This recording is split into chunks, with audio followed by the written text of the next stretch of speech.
My name's Daniel McCaffrey. We're giving a bit of consideration to the productive economy and the political and economic framework that it sits in. And we're looking at a principle of do no harm.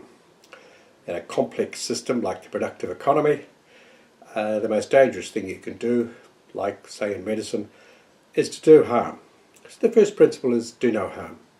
So we're looking at the harm that the ideas of political parties can do to the productive economy, which sustains all of our livelihoods, provides all the taxes, goods, services, incomes, and some surplus for investment. We're looking at the New Zealand First Party. Well, you won't be seeing any fancy charts about the New Zealand First Party's policies and what they're going to implement. It's simply not possible. The reason is that the policies of New Zealand First are constructed by one person, always have been, Winston Peters, and secondly, they're like an a la carte menu. And when the banquet turns up, you find there's a few things on the menu that you didn't expect. A few people talking to Winston in the back rooms to put them forward. And also that some things that people thought were on the menu have been withdrawn. And those people will slink quietly away, ashamed that they didn't get what they were asking for, but too embarrassed to say so. Well, the first up is the Regional Development Fund, the $1 billion that Shane Jones will go around the country handing out. I'm old. I've seen heaps of these. I've seen them canter through Gisborne and be deployed all over the West Coast on numerous occasions. And not a single one of them ever delivered economic benefit to the regions. The Development Finance Corporation, some of them go broke, the money's spent and it's never heard of again, and occasionally there's a scandal. And I once suggested to one of our ministers for regional development that the best way of distributing the money was not wait to see who was going to turn up with their hands out for a few bobs out of the Treasury, but to just drive through town on a tractor, get the money bailed up and just dole it out like you would biscuits when you're feeding out cars. Because I see at least some of the locals will get some of their tax back and there'll be a more equal chance for the citizens who paid the money in the first place to the Treasury as tax. I didn't take the offer up. But it will all go, in some instances, to local government. What exactly can local government do to stimulate the local economy?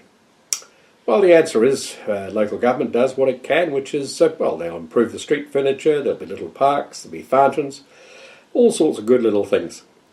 I'm not sure there'll be sewage works and drainage and, those mundane things. You don't have a ribbon ceremony for improving the local drains or the roads a piece at a time and catching up with some maintenance long overdue.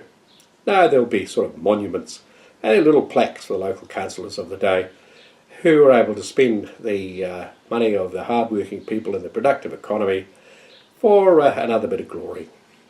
And the minister will turn up and there'll be ribbons cut and headlines in the paper and the local MP will get his face in the back of the photo shot and there'll be political capital earned all round. But it will come to practically nothing. Because the place where it came from, the productive economy, is extremely accountable about its money. If you've got a middle-sized factory somewhere and they're employing 10 or 20 people and it all goes belly up for bad management, poor marketing and failure to understand the business entirely, there's accountability all over. There'll be bank managers on the phone getting all irate, the creditors will come pounding on the door and they'll get winding up petitions in the mail, and there'll be scandals with the shareholders and annoyances. There'll be lawyers in droves, and there certainly will be accountability because you took the money from the productive economy and those people had other prospects and other things they wished to do with the money and they placed their trust in you to earn them a return on income. A return on income is a term foreign to bureaucrats of the Treasury. After all, you disperse money from the Treasury. The idea of a return on income is a strange notion in state spending. And in any event, the lobbyists who get down to Wellington on the plane and get a few dollars out of Shane, well, it'll just be a phone call, Shane. It'll be embarrassing if this goes belly up. you better send a top-up cheque. And there's other ideas working for the dole. Well, that didn't work in Australia. All it means is you spend a lot of money getting people who are not allowed to produce anything because they'd be in competition with the people actually working in the productive economy, and it all comes to no end. There's no educational training involved. It's just a run around to look good in the media. And then there's, of course, the free trade agreement with Russia. Well, here's the country peddling on for 10 years, working its heart out. The Labour government does an amazing deal with China, which has been an enormous benefit to New Zealand. And now they're trying to round up the rest of the countries in the Pacific Rim, Chile, Canada, the United States, well, once, and places like Vietnam and Australia. It is an arduous journey.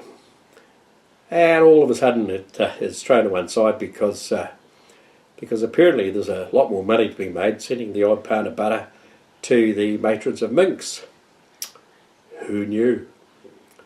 Because in a sense, New Zealand First and what harm it will do to the productive economy is evident in the donors list to Winston Peters. If you look through that list, you'll see how the money will be allocated, you'll see how to be spent, and you can look later to see if it did any good whatsoever. It's not going to be a working proposition in my view, and we will see the results. It'll be probably 3 or 4 years before the chickens come home and find there's nothing to eat in the hen house. No matter. But the harm the $1 billion will do, taken out of the productive economy from people who could have had better wages, there could have been lower prices, there could have been profits to invest in machinery, there could have been wealth created, taxes paid, with the people who own the money and who handed it over to Treasury to be parcelled out in the fashion that it will. So the harm to the productive economy will be significant, the outcome from the monies will be little, and my prophecy is that the Right Honourable Winston Peters will retire in a couple of years, take up an ambassadorship, and leave the party to the man with $1 billion, who'll be very, very popular, I assure you, out there in the regions. And then, of course, there is the question of Winston's probity. Well, there's been numerous court cases, gagging writs, libel writs, over the chicanery of Winston Peters and his dissembling of his activities in the Parliament and in political life. We'll see how they turn out. It'll be interesting. That'll be a great cost to the productive economy.